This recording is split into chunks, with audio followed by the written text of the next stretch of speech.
Só esperar algumas pessoas entrarem. Já tá aparecendo, viu? Já. Apareceu, guardou o celular. Não, tá tudo bem. Se o pessoal entrar. Vamos esperar a galera.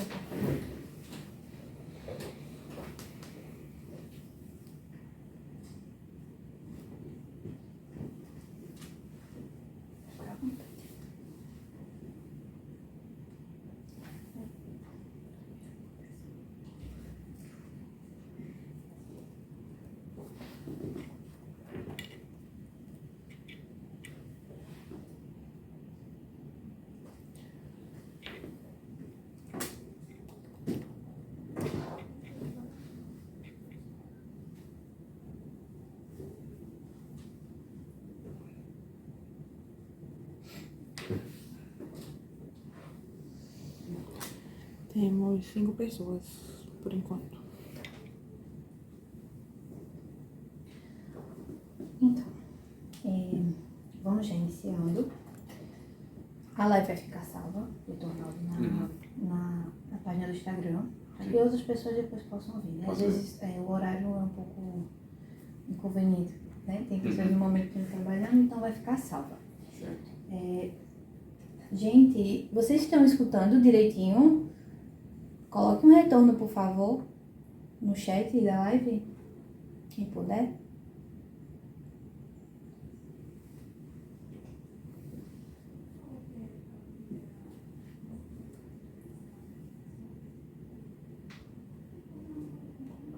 Alguém? Ninguém falou.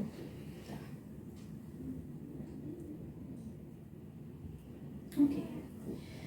Bom, Estavam falando que uns estão dizendo que o áudio tá baixinho e outro áudio tá legal. A gente vai procurar falar mais alto.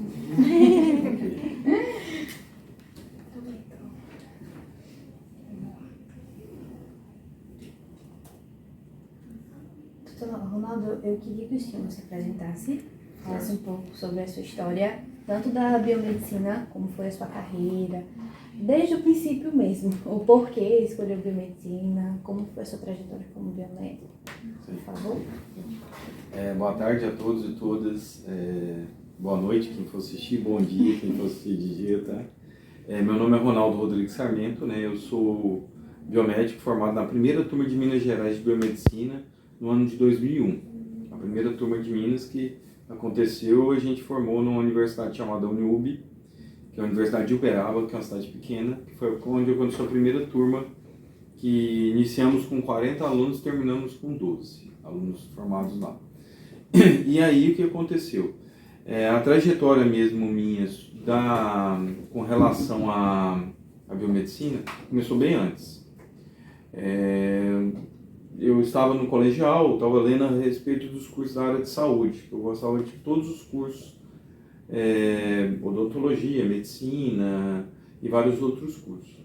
E aí, eu queria conhecer um pouco mais das outras áreas, que às vezes a gente está acostumado só com aqueles mesmos cursos, né? Engenharia, direito, medicina, odontologia. E eu comecei a estudar um pouco sobre os outros cursos e apareceu um curso que estava no catálogo de cursos da revista Abril, eu não lembro mais o nome da revista, mas tinha biomedicina. Na verdade tinha dois nomes, tinha ciências biológicas, modalidade médica e biomedicina, que é o nome antigo da biomedicina. E aí eu gostei muito, mas eu queria entender um pouco mais. Falava que era de laboratório, pesquisa, ciência, e eu sempre gostei muito de biologia. E aí o meu pai tinha um amigo que tinha um laboratório. E me chamou para visitar esse laboratório, para conhecer como é que era o laboratório. E aí, dali para frente eu me apaixonei. Impossível, né? Laboratório, Não se apaixonar pela fiquei biomedicina. muito ansioso e ele me fez uma proposta para estagiar. Isso foi em 1996. Eu entrei na biomedicina em 97. Mas ainda estava naquela dúvida e prestei o vestibular na época para odontologia e biomedicina. Foi junto os dois. E acabou que a odonto não foi aprovado, mas em biomedicina eu fui. Eu entrei na turma de biomedicina, começamos a fazer o curso. O curso tinha uma estrutura muito boa, que a universidade tinha investido muito em laboratórios e tal, mas não tinha biomédicos dando aula, ministrando aula. O que na época a gente sentiu bastante. que é bom quando você vê um profissional que deu certo, né? Que ministra aula, que é professor da área. E aí depois, na metade do curso, que começou a ter biomédicos dando aula. E aí eu já comecei a trabalhar em 97, no laboratório mesmo, esse laboratório. E no 99 eu recebi um convite para trabalhar em outro laboratório maior da cidade.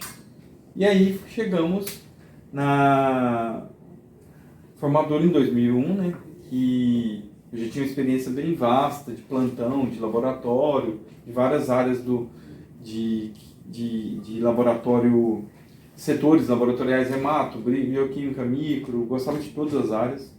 E tinha um carinho especial por duas áreas, que foi a área que eu comecei, que foi parasito e micro, que eu gosto muito até hoje. Parasito e micro eu gosto bastante. E em 2001, quando eu formei, 6 meses antes, a gente resolveu tentar montar um laboratório fora de Uberaba. Eles falaram pra gente que lá não tinha condições. Que é uma cidade que tinha 8 laboratórios, que tinha 200 mil habitantes, não dava. E aí a gente começou a fazer um estudo nas cidades próximas e durante esse estudo a gente viu que realmente dava para montar um laboratório lá. Que no estudo que a gente fez, a média de laboratório por habitante dá em torno de 10 mil habitantes dá um laboratório. Então às vezes a gente pensa, porque laboratório não dá numa cidade que tem muito, você vai ter mais concorrentes. Mas laboratórios, a partir de 10 mil, 15 mil habitantes, 8 mil habitantes já dá para você ter uma lucratividade boa. E aí a gente tentou e montou e deu certo. A gente chegou a ser o segundo maior laboratório lá, de Uberaba. Crescemos, pegamos convênios de saúde, todos os tipos de convênio. Compramos um outro laboratório de citopatologia lá. E eu fiquei sócio por 10 anos. Até que em 2000 eu dava aula lá na universidade, lá em Minas. Já era especialista em micro, em saúde coletiva, saúde pública, né? Já estava fazendo especialização em citologia esfoliativa na época e pintou um concurso público lá na Universidade Federal do Triângulo Mineiro, que lá tinha um curso de biomedicina e tinha outros cursos da área da saúde, né? Prestei e fiquei em segundo lugar. E aí em 2009, finalzinho, me chamaram para aqui. Eles aproveitaram o meu concurso. Então assim, dá pra... Às vezes a gente pensa assim, não, eu vou prestar esse concurso, é muito difícil, não tenho chance, e na verdade tem chance. E aí vim pra cá. Continuei sócio durante um período, a gente viu que realmente não estava dando certo sociedade à distância, é complicado. E aí eu vendi minha parte e fiquei só por conta da docência. Entendi. Quando o senhor veio para cá, o senhor sentiu alguma diferença em relação à parte econômica, em questão de público-alvo? Sim. Diferença entre Uberaba e aqui? Eu particularmente, eu vou falar para vocês, eu amo João Pessoa. Eu amei desde o primeiro dia que eu cheguei. E amo a Paraíba, que eu conheço o interior inteiro, que hoje eu sou delegado de biomedicina e representante do conselho, e rodo o estado inteiro. Já fui em Cajazeiras, Souza, várias cidades. E aí, quando eu vim para cá, eu adorei, gostei muito. A cidade estava em franco crescimento. Tanto é que de 2009 para cá cresceu 300 mil habitantes, né? Então foi muito crescimento. Cresceu bastante. E aí, quando eu mudei para cá, eu senti uma resistência que ainda não tinha turma de biomedicina formada. Estava formando a primeira turma em 2010. E aí eu senti um pouco de resistência e não tinha muitos biomédicos atuando, poucos. O que eu percebi de lá para cá? Mudou muito. A biomedicina melhorou muito aqui. Hoje em dia, o biomédico é respeitado aqui na Paraíba. O biomédico ele tem um know-how que as pessoas procuram biomédico, contratar biomédico, do que às vezes outro profissional, porque as pessoas foram assumindo as responsabilidades, assumindo cargos e foram mostrando competência. E principalmente, o mais importante foi porque as primeiras turmas que formaram aqui que fizeram isso, né? A primeira turma, até a doutora Kelly fez parte, tem vários outros biomédicos que eu conheço que são da primeira turma, são das primeiras turmas, e hoje eles estão em vários cargos, né? E hoje muitos laboratórios, que na época que eu procurei conversar com alguns não tinha biomédico, hoje tem. Entendi. Todos os laboratórios têm. aqui. Laboratórios, fora outras áreas. Outras áreas, né? Tem alguma pergunta? Por enquanto não. A gente salvou algumas perguntas aqui entre os próprios ligantes, alguns alunos da faculdade, a gente abordou eles e perguntamos, né, qual a dúvida que eles teriam sobre tanto a biomedicina no geral, como também dedicada à área de gerontologia. Certo. Como surgiu o seu interesse pela gerontologia? Boa pergunta. Na verdade, assim, eu costumo falar que nós biomédicos, vocês que são alunos de biomedicina também, todo mundo que está assistindo, que tem interesse com a biomedicina, o biomédico ele não pode restringir, às vezes, uma área ou outra. Eu acho que ele tem que ser um leque. A gente se abre para várias áreas. Claro que tem uma outra que a gente tem um carinho especial e gosta mais, mas a gente precisa ampliar nossos horizontes. Hoje em dia, o biomédico generalista é a melhor coisa. Eu falo assim, por exemplo, cada vez que sai uma habilitação, eu falo, não, eu quero fazer.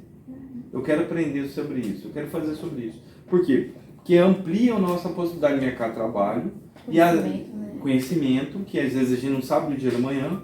Hoje, por exemplo, eu sou docente da Universidade Federal, mas eu já fui dono de laboratório, já fui técnico de laboratório, já fui professor de micro, já trabalhei com micro em laboratórios, já trabalhei como gestor. Então, assim, tem uma ampla possibilidade de mercado de trabalho. E aí, a gente percebeu que essa ampla quantidade de oportunidades, possibilidades de mercado de trabalho, faz com que o biomédico seja multiprofissional, que ele vai conseguir atuar em várias áreas. E aí, eu sou mestre em patologia clínica, patologia geral, na Universidade de Triângulo Mineiro, lá em Minas. Já tinha um contato com algumas pesquisas de imunologia de idosos, que a gente estudou há muito tempo atrás sobre a resposta imune em doenças de Chagas, e tinha muita coisa falando de idosos, de Chagas crônica. E aí, em 2010, surgiu uma oportunidade de fazer um doutorado da PUC do Rio Grande do Sul, que aí era em gerontologia biomédica. Não existia habilitação, não existia nada, em 2010. E eu prestei a prova e passei. Um doutorado que era um doutorado interinstitucional, lá da UFPB com a PUC. As aulas eram em João Pessoa e o último ano tinha que fazer lá em Porto Alegre. Aí a gente fez isso, aí eu me apaixonei pela gerontologia e a partir de 2010 começou a minha luta para criar habilitação em gerontologia, que teve várias pessoas que participaram dessa luta, né? O pessoal do CRBM2, todos, a direção, o Dr. Jair, o Dr. André, a doutora Kelly também, o Dr. Eduardo, que é um sanitarista de Pernambuco, que ele foi o que apresentou por último essa habilitação, o Dr. Maurício, lá de São Paulo, que também conversei muito com ele que deu as ideias da criação da gerontologia. Então geriu, na verdade, a partir de 2010, quando eu entrei no doutorado. E aí eu fiz pesquisas em gerontologia, tem muita coisa da biomedicina, alterações imunes, a inflammation, que é uma inflamação contínua que o idoso tem. E aí eu falei, gente, por que a gente não entra nessa área, que é uma área importante? E aí, em 2017, eu fui num congresso sul-brasileiro de biomedicina e apresentei o Conselho Federal de Biomedicina a proposta, que eles aprovaram, porém, eles falaram, não, a gente quer conhecer mais a área, vamos dar um tempo, então não vamos aprovar agora. Teve uma votação que aprovaram com ressalvas. E aí ficou um tempo parado sobre estudos, a gente estudou, apresentou várias coisas, e quando entrou a pandemia, parou. Deu uma parada. Parou tudo. Parou tudo. Só que na pandemia, depois de um ano, o Conselho Federal começou a ter ideias de criar novas habilitações. Foi quando criou a tricologia, a gerontologia, exercício de empresas químicas, ser responsável por empresas da área de química, né? Produtos gerais. E aí eles entraram em contato comigo novamente, eu mandei algumas coisas, e aí eu falei, não, gente, eu tô cansado, eu prefiro que outra pessoa apresente. E aí chamaram o Dr. Eduardo, que ele é um biomédico lá de Pernambuco, ele é sanitarista, muito bom na área dele, e ele trabalha com essa de atenção ao idoso, área de atenção ao idoso. E ele foi lá, apresentou, junto com o pessoal lá, e foi aprovado por unanimidade, e entrou como uma habilitação, que é uma habilitação curta, mas importante. Então, nessa habilitação, aí tem mais biomédicos formados na parte de gerontologia? Sim, a habilitação ela surgiu ano passado, então só a partir do ano passado que poderia a pessoa se habilitar a partir da comprovação da capacitação. Sim. E aí o que aconteceu? Como é uma capacitação de 60 horas, que não importa ser teórica, prática, ela pode ser só teórica mesmo, a habilitação, pouca gente ainda se habilitou. Que eu saiba que no CRVM2 só tem eu e mais um. Até eu tenho contato com ele direto, converso muito com ele. O doutor Eduardo ia se habilitar, eu não sei se ele deu entrada, porque ele atua em atenção ao idoso, tá? E é uma habilitação que tem uma importância grande, porque foi a primeira habilitação da biomedicina que tem atendimento domiciliar. Não tinha até então. Então, todas as outras habilitações não dá esse respaldo para a gente. A gerontologia dá. E aí o que acontece? A gerontologia ela surgiu para que a gente pode ser gerente ou administrador de instituições de longa permanência, que é um nicho de mercado grande. A população está envelhecendo. Sim. Então, em breve vai ter muitas casas de apoio, né, que a gente chama hoje de instituição de longa permanência. E aí a gente pode atuar também nessa parte aí. Pode atuar em gestão pública, pode atuar em secretarias e órgãos governamentais para atuar diretamente na atenção básica ao idoso. Pode atuar junto com equipes multiprofissionais como psicólogo, nutricionista, enfermeiro, médico, fisioterapeuta e outras áreas mais. Ele pode atuar tranquilamente tendo essa habilitação. E o que eu acho mais importante é o atendimento domiciliar e também a parte de atendimento, podendo ser gestor ou dono de uma empresa desse porte, que é um nicho de mercado muito interessante. Então, isso quer dizer que a gerontologia, a área, né, da parte do cuidado ao idoso, ela é multidisciplinar. Multidisciplinar. Então, O que tem uma diferença? Geriatria é uma especialidade médica. Existe até a odontogeriatria, mas não tem a gerontologia odontológica, que eu dei uma estudada em todos os cursos para entender. Todos os cursos têm habilitação em gerontologia. Fisioterapia, nutricionista, fonoaudiólogo e hoje biomédico. Só que a gerontologia é o estudo do envelhecimento saudável. A gente vai criar possibilidades, junto com equipes multiprofissionais, para atuar em parceria com essas equipes para provocar um envelhecimento melhor, saudável. Como?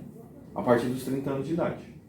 Porque os 30 anos é o ponto que fala do encurtamento dos telômeros.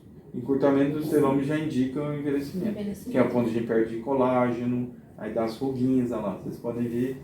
Aquele ruguinho aqui. O famoso pezinho de galinha. Eu entrando nessa pezinho de casa, galinha. aí eu já tô entrando nessa casa dos 30, então já começa Já começa a perder colágeno. a perder, né? E assim, é difícil às vezes repor. Tá? A reposição. Existem algumas formas aí, mas tem que ser estudado caso a caso. Tá? Tem uma pergunta bem legal, que ele entrou nessa questão de doenças, né, que podem ser relacionadas dentro da gerontologia. E aí surgiu uma pergunta.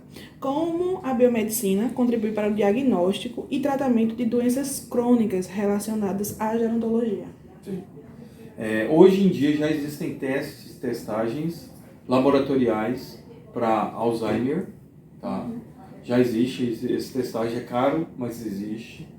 Existe como o biomédico na equipe multidisciplinar, às vezes trabalhando com gerontologia, junto com o psicólogo, o médico, o geriatra, os outros profissionais, ele conseguir ver sinais clínicos, que apesar de que a parte clínica não é muito a nossa área, mas a gente pode auxiliar nessa visualização de sinais que pode indicar isso. Tá? Mas, na verdade, o diagnóstico é mais clínico e laboratorial. Entendi. A gente não vai entrar muito nessa parte de diagnóstico exclusivo, é mais médico mesmo, tá? A gente não entra tanto, não. Agora, a gente entra em atividades lúdicas que a gente pode criar com o idoso. A gente pode entrar também com estímulo para o envelhecimento melhor, por exemplo. O que hoje em dia tem comprovação que é melhor para envelhecer bem e você viver melhor? Alimentação saudável. Depois, exercício físico, principalmente para as pernas. Hoje em dia tem comprovação científica que você precisa fazer exercício para as pernas. Uso de alguns produtos como creatina, ômega 3, vitamina B12, vitamina D, tomar sol ou às vezes fazer uma suplementação. Já tem comprovação que melhora a resposta imunológica do sistema imune. Melhorando o sistema imune, você vai ter menos doenças e vai ter menos complicações futuras. Então, assim, o biomédico ele pode atuar nessa área nesse sentido, tá? Ele buscando algumas atendimento multidisciplinar, tá, gente? Sempre lembrando que a gente sozinho, por enquanto, a gente não pode. Por exemplo, a gente não pode pedir exames ainda. É solicitação médica. Só solicitação médica, por enquanto, de dentista. A gente não pode passar medicamento, não pode. Mas a gente pode ir em parceria com o médico, o nutricionista, o dentista, às vezes, para fazer algumas observações para incluir na alimentação da pessoa. O uso da creatina também tem comprovação científica boa já hoje em dia, que é importante tomar, até para o cérebro mesmo. E é tanto que teve uma reportagem que os nutricionistas falaram para os idosos tomar, né, bastante, assim, tomar a creatina,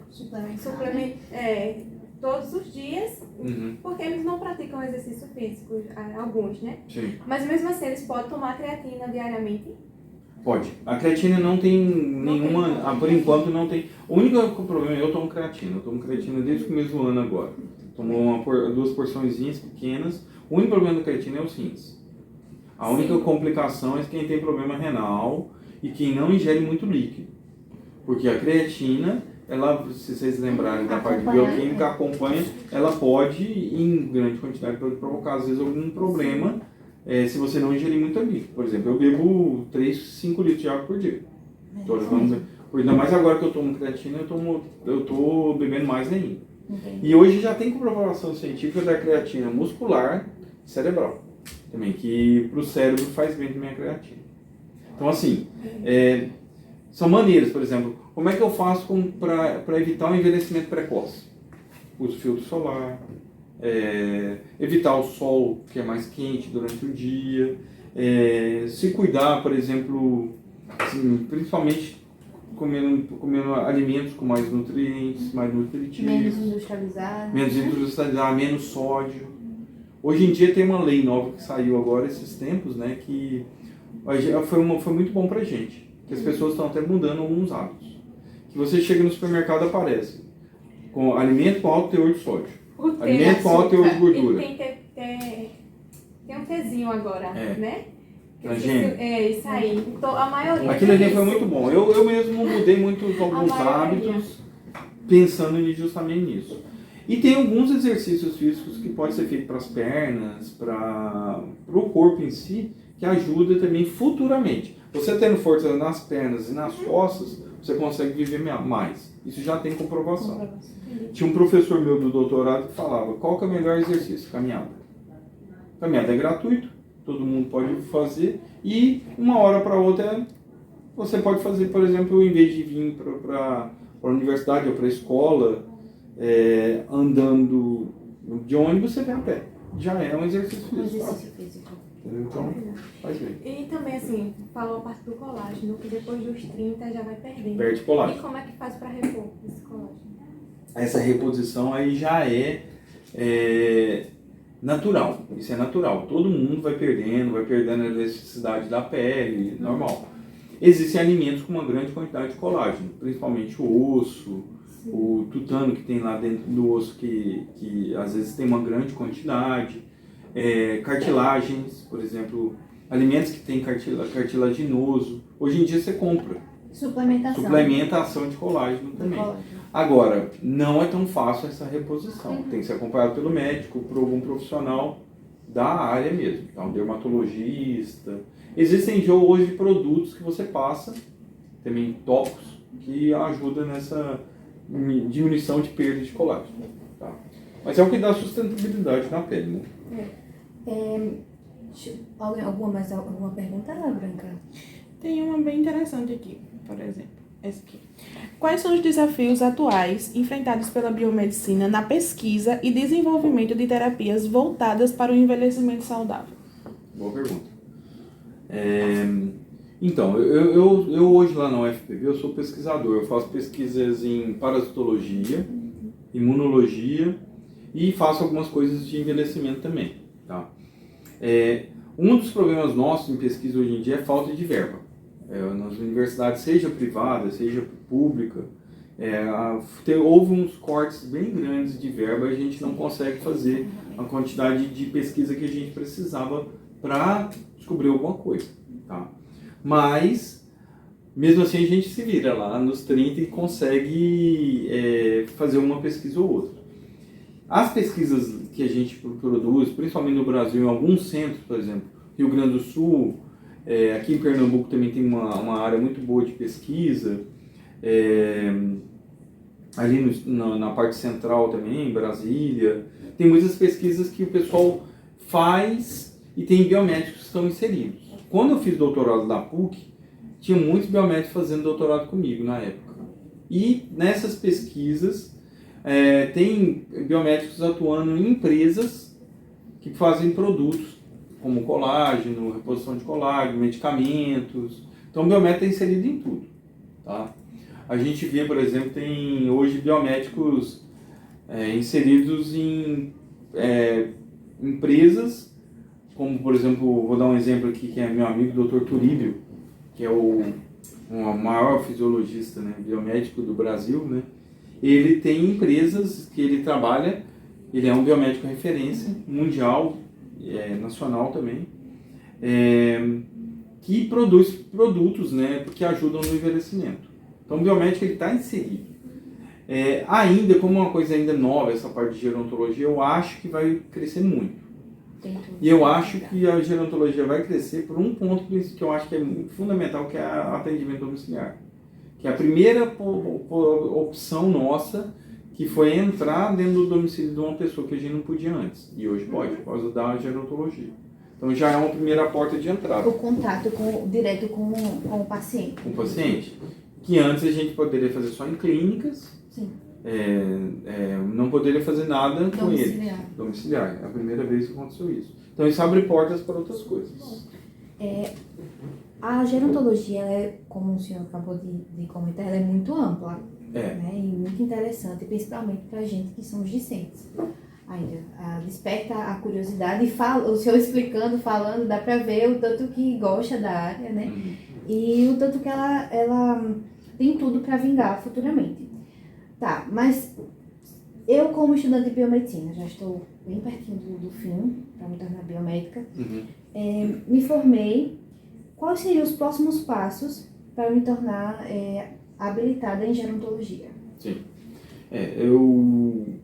Como é uma habilitação que foi criada com a carga horária assim, baixa, 60 horas, então o próximo passo após se formar, né, depois se transformou em bacharel, porque, por exemplo, a gente tem que saber aquela diferença.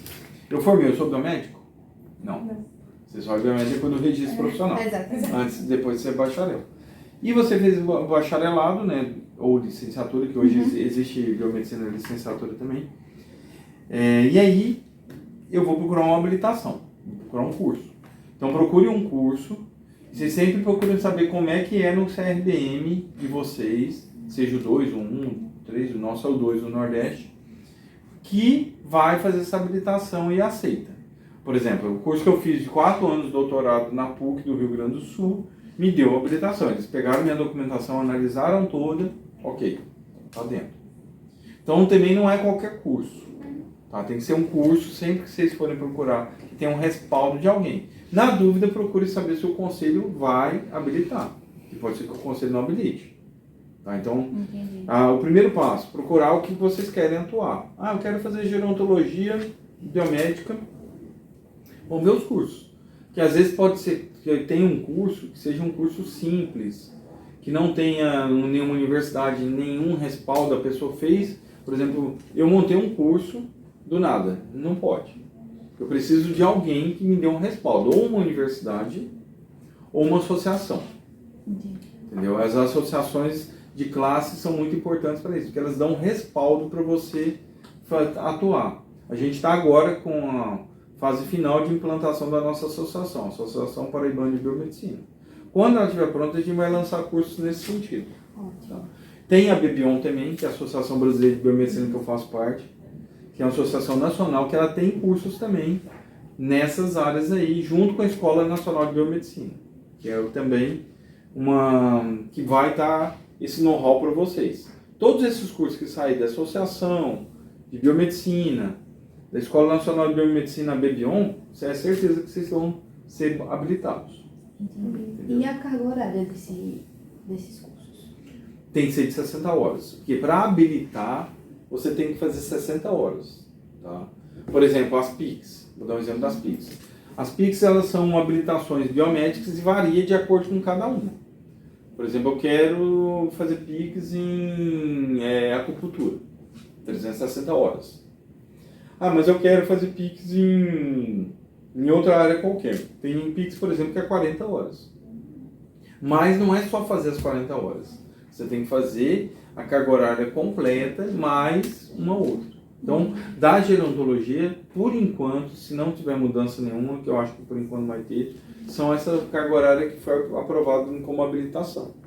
Tá? Então, tem que ter um curso na área que te habilite e que seja um curso de reconhecido. Não adianta nada fazer uma coisa que não vale. Tá? Eu fiz minhas aulas para a Escola Nacional de Biomedicina. Deve estar para sair. Eles ainda não pediram para gravar as aulas. Mas quando eu gravar, eu vou falando e comento com vocês depois. Tá? Legal. Alguma pergunta legal? Deixa eu... Branca, tem alguma pergunta? Eu tenho uma pergunta pessoal. Pode Que fazer. eu ouvindo ele falando assim, me despertou. Perdoe se eu mencionou e eu estava olhando aqui a live. A gerontologia, ela é a primeira habilitação que permite que o biomédico faça esse acompanhamento fora do laboratório, né? Laboratório clínico. Isso, laboratório clínico. Mas na casa do paciente. Esse contato mais direto com o paciente. Com relação a isso, sabendo também que a gerontologia, ela é uma habilitação multidisciplinar. Sim. Qual seria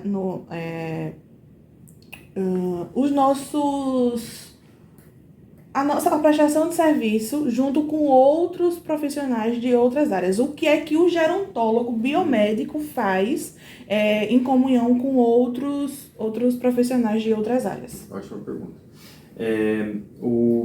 Então, a gente tem que tomar muito cuidado com uma situação da gerontologia. Como é uma área multidisciplinar, a gente pode atuar com vários profissionais. Nós não podemos ultrapassar a linha do que outro profissional é habilitado e a gente não é habilitado. Por exemplo, me fizeram pergunta no congresso agora que eu estava em Belo Horizonte. Mas eu quero fazer exercício físico. Posso? Depende. Se você fizer exercícios físicos voltados à fisioterapia e educação física, não pode. Você está fazendo exercício ilegal da profissão. Você está fazendo uma área que não faz parte da nossa.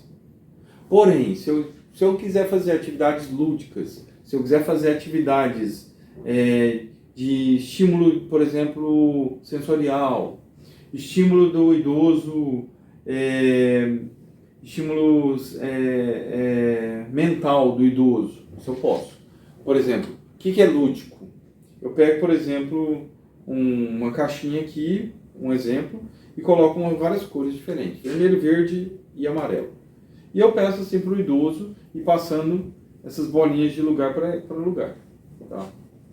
E aí eu falo, coloca no vermelho, coloca aí, você vai marcando o tempo. Tá? Isso é uma atividade lúdica que ele está fazendo exercício para os braços. Por exemplo, você coloca o idoso para pegar uma bexiga e ficar batendo na bexiga numa sala. Você está estimulando o idoso a fazer alguma coisa. Isso aí não é a prática do exercício físico que o educador físico, o fisioterapeuta faz. A gente não está invadindo a área dele, a gente está fazendo atividades lúdicas e ao mesmo tempo ele está conseguindo se exercitar. Só que assim,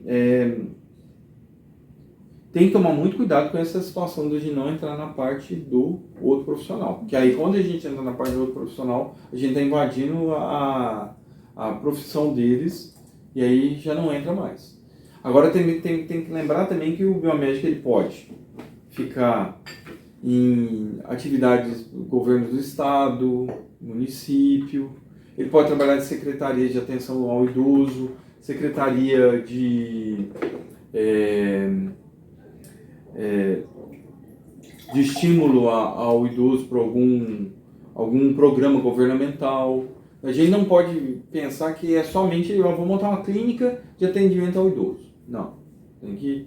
Tem outras opções também que vocês podem fazer. Tá? Mas ao mesmo tempo muito grande essas possibilidades de mercado, porém não entre na área do outro profissional, porque senão a gente vai ter problema. Tá? É igual aquela famosa história, eu fiz especialização em estética. Eu posso atuar? Não. Eu preciso habilitar primeiro. E depende da especialização e a sua área de atuação.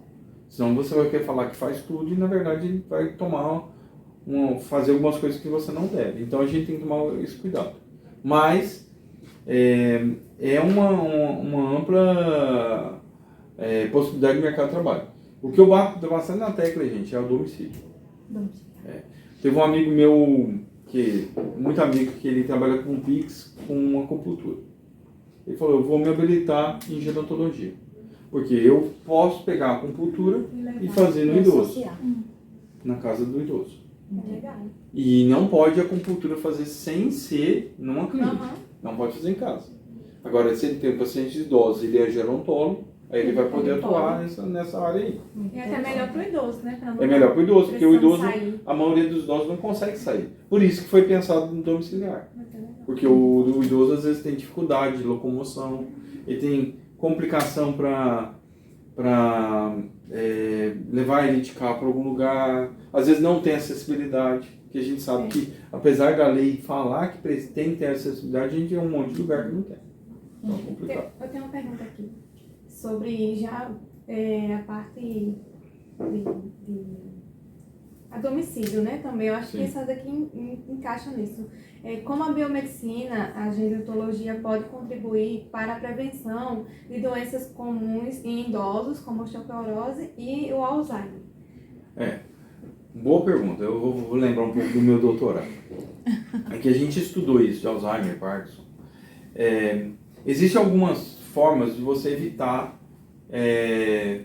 a doença. É muito difícil. É muito difícil, realmente. Alzheimer e Parkinson, elas ainda estão em bastante estudo sobre essas doenças. Tem como você saber, por exemplo, os exames de sangue que você pode ter futuramente. Sim. Isso tem como, hoje em dia. Antigamente não tinha. Mas, quando vai acontecer, não dá para saber. Mas tem como você regredir, não. Tem como você diminuir o tempo de aparecimento dos sintomas. Que é com estímulo cerebral. Hoje já tem comprovação científica que você estimular o cérebro estudando o que vocês estão fazendo. Não pode parar de estudar. A biomedicina, eu falo, quem é biomédico, escolheu ser biomédico ou biomédica, não pode parar de estudar. Eu não parei até hoje, faço especialização, hoje eu estou querendo atrás do MBA. Minha esposa falou, não, para um pouco, pelo amor de Deus. Eu falei, não, eu quero fazer um MBA. Um pós-doutorado, alguma coisa. Mas assim, eu sempre fico me estimulando com línguas. Esses tempos eu estava estudando inglês e agora voltei a reaprender espanhol. Por quê? Porque é uma forma de estímulo cerebral que ajuda até em 10 anos o aparecimento da doença. Já tem comprovação científica que você estimulando o cérebro, você fica em torno de 10 anos para aparecer os primeiros sintomas e a doença em si. Mas isso é verdade, desculpa, isso é verdade mesmo, quando assim, diminui a frequência de leitura, praticar alguns exercícios, de estudar também, a gente nota que vai ficando um pouco esquecida, esquece onde colocou as coisas, Isso. Já sentimos Né? a diferença. né? Assim, A gente Basta precisa estimular o ser cérebro, ler. Esse é o grande problema pelo que eu vejo, da educação no país. E as pessoas estão deixando um pouco de fazer leitura de livros, né? Não só livros da escola, da universidade, mas também de livros de literatura. Eu lembro que eu fui obrigado a ler toda a coleção do Machado de Assis, pra vocês terem uma ideia. E Don Quixote, um monte de coisa. Não me arrependo não, foi bom, entendeu? Hoje eu tenho o costume de ler, todos os dias eu leio para minha filha também, antes de dormir. Ela pede, porque ela não sabe ler ainda, né? Mas a gente tem que estimular, porque o estímulo à leitura tem outros benefícios. Eu lembro, meu pai faleceu com quase 80 anos, por causa de um câncer que ele não fez tratamento, descobriu muito tarde. Mas ele lia jornal todos os dias. Eu pegava leitura de jornal, revistas. Isso me estimulou a vida inteira a fazer a mesma coisa. Ler livros. Minha mãe professora, meu pai só estudou até o segundo grau, não terminou.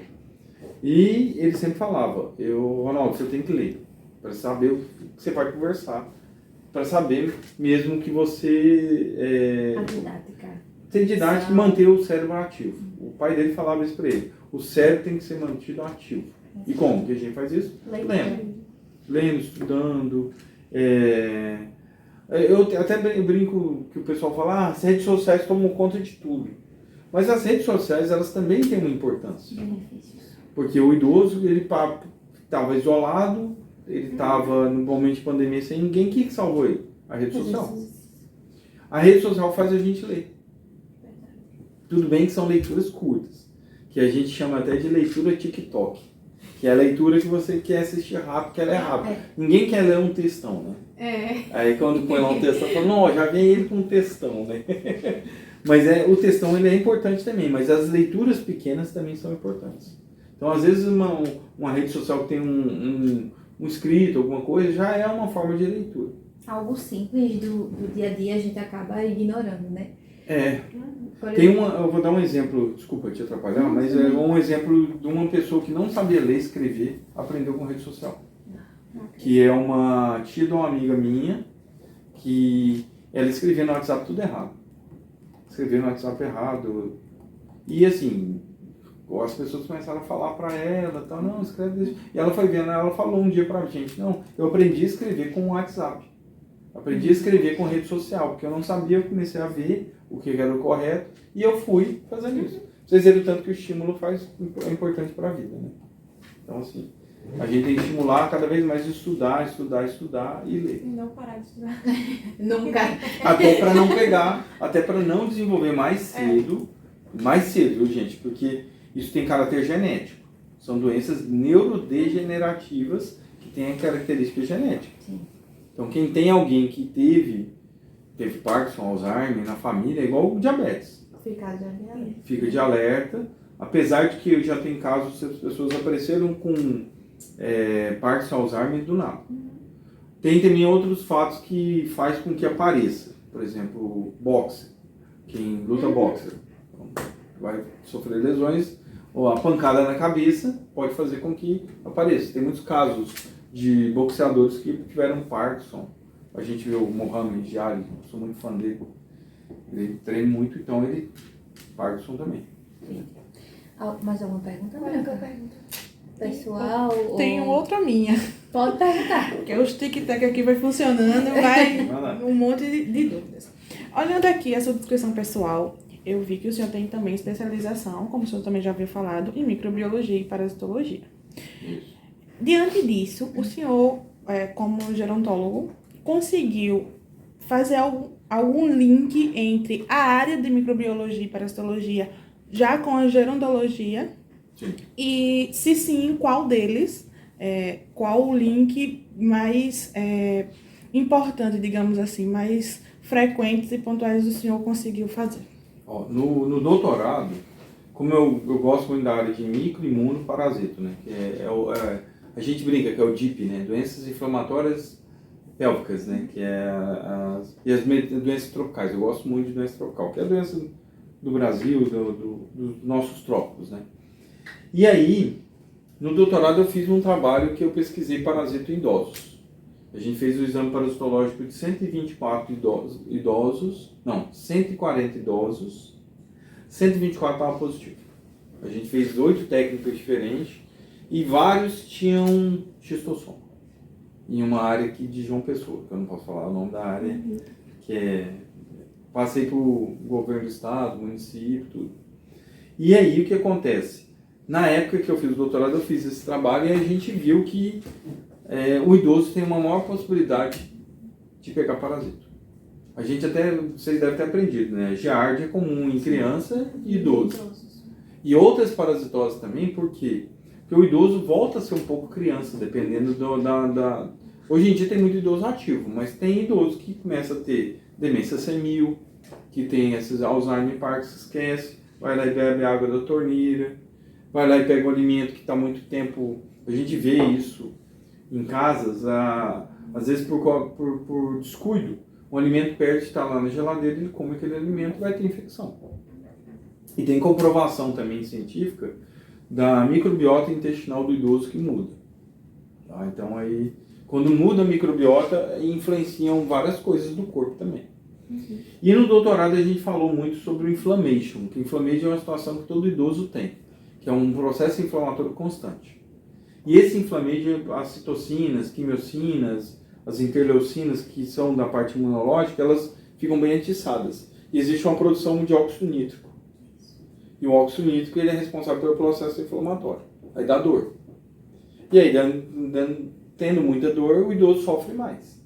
Então é por isso que tem que tomar alimentos, alguns produtos para melhorar o sistema imunológico. Por exemplo, eu vou falar hoje eu tomo creatina, tenho 44 anos, vou fazer 45. Creatina, estou quase chegando lá, no idoso. Tomo todo dia própolis, tá? E faço questão de comer de 3 a 4 frutas por dia. Cuidado com o excesso de frutas, gente. Eu só como frutas com baixo índice glicêmico. Que é banana, maçã, goiaba, e às vezes eu pego uva tem um pouquinho mais, mas às vezes uma ou outra, mas bem pouco. Abacate, que abacate também tem um índice glicêmico baixo. Tá? Então, eu prefiro essas porque também comendo muita fruta, que às vezes fala, vou ser saudável, vou comer um monte de fruta. Aí quando vai ver, tá diabetes, por causa da fruta. Tem um tio meu de Brasília que ele desenvolveu diabetes por causa de fruta. Comia fruta sem parar, dá diabetes. Então tem que tomar alguns cuidados, tá? E a outra coisa que você falou, a associação, né? Isso, entre a genotologia e essa parte de parasitologia, né, que você mencionou. A de parasito, é comum acontecer isso, né? O idoso tem mais parasitose, então isso até a gente pode usar nas instruções com o idoso para evitar parasitose, que ele tendo parasitose, ele vai ter baixa absorção de nutrientes, facilitando a infecção, tá? Com relação à inflammation, né, que ele vai ter inflamação constante, então tem que se alimentar bem, praticar exercícios. E com relação à microbiologia, né, tem associações também da mudança da microbiota intestinal com a absorção de nutrientes. Então, mudando a microbiota intestinal, que até tem algumas coisas hoje em dia que o pessoal está começando a fazer, que eu sou totalmente contra, mas não vamos falar sobre isso, não, mas lavagem intestinal, para diminuir os micro-organismos intestinais. Os micro-organismos, eles ajudam. Essa microbiota normal ajuda na saliva, na boca, no intestino, em várias partes do corpo, então na pele. Então a gente não pode tirar esses micro-organismos, eles vão fazer mal se tirar. Sim, e ultimamente eu venho fazendo um trabalho de monitoria junto com Branca exatamente voltado ao tema de microbiota intestinal. Na verdade, é microbiota intestinal relacionada com a saúde mental. Sim, e aí, tem a ver. Eu fui puxando uns artigos recentes e assim, algo tão óbvio para a ciência e tão não é tão comentado, Desconhecido para a população. A questão por que é desconhecida é porque agora que eles estão começando a fazer mais pesquisa em idoso. Agora que eles estão se preocupando mais com o envelhecimento. Antes não tinha tanta preocupação. Hoje as pessoas querem envelhecer de maneira saudável. Aí hoje eles querem entender um pouco mais. Aí está começando a fazer pesquisas. Por exemplo, tem vários lugares que biomédicos podem atuar em pesquisa nessa área de gerontologia. Itália é muito bom. Suíça, França, Noruega é muito bom. Estados Unidos tem vários laboratórios. Eu conheço alguns biomédicos que atuam em pesquisa nos Estados Unidos. E lá tem centros para pesquisar essas doenças e o biomédico está inserido. Tá? Então, agora que está começando. Em breve vai ter mais coisa saindo. Alguém tem mais uma pergunta, Branca, no chat da live? No chat da live tem uma pessoa, Naldinho White. Não é relacionado à gerontologia, mas é sobre meio ambiente. E ele perguntou assim: sou apaixonado pela natureza e gostaria de saber se existe algum ramo da biomedicina relacionado a essa área. Tem. Dentro das habilitações existe habilitação em meio ambiente.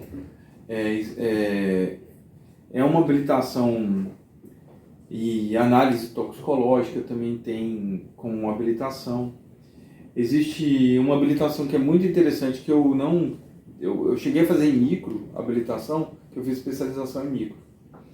Eu atuei em microbiologia há muito tempo, até hoje dou aula, mas tem uma que eu fiz, mas nunca pedi habilitação, que é micro de alimentos, que tem a ver com análise bromatológica, análise de contaminação de alimentos, que tem a ver com o meio ambiente também, e tem a ver com a parte laboratorial, né? E é bastante interessante essa área de atuação.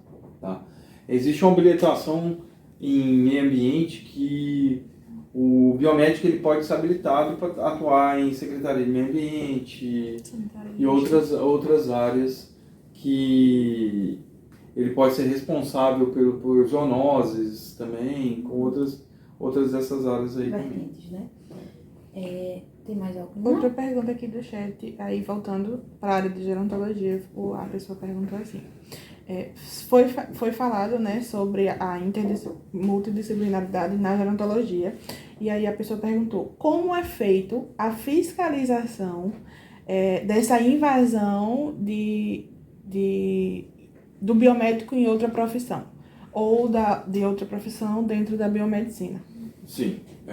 Denúncias para o conselho de classe. Então, por exemplo, tudo que a gente faz, mesmo a gente ficando em locais muito... Eu estou no domicílio de uma pessoa, tem sempre alguém vendo. Às vezes a pessoa posta coisas em internet, uma postagem ela serve como denúncia.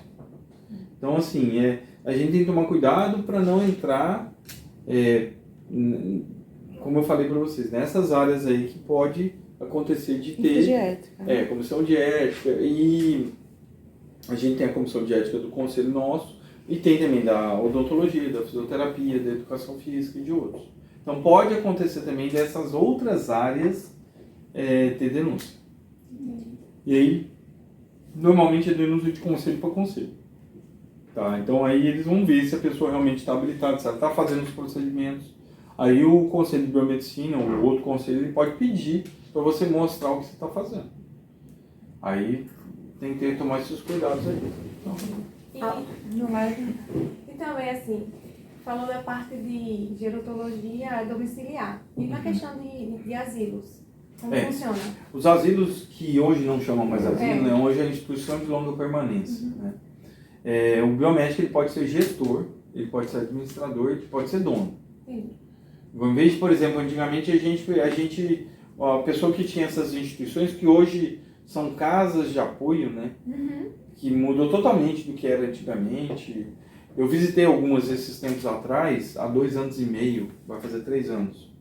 Que meu irmão ficou tetraplégico. Eu acho que eu já contei essa história em palestra, você já deve ter escutado. Mas meu irmão ficou tetraplégico e faleceu há 2 anos e meio, né? Mais de 2 anos e meio.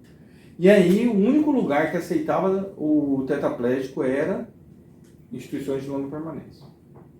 Não existia, ou eu teria que montar um home care em casa, que seria uns R$12 mil por mês, que é um mini hospital, ou colocaria numa instituição de longa permanência.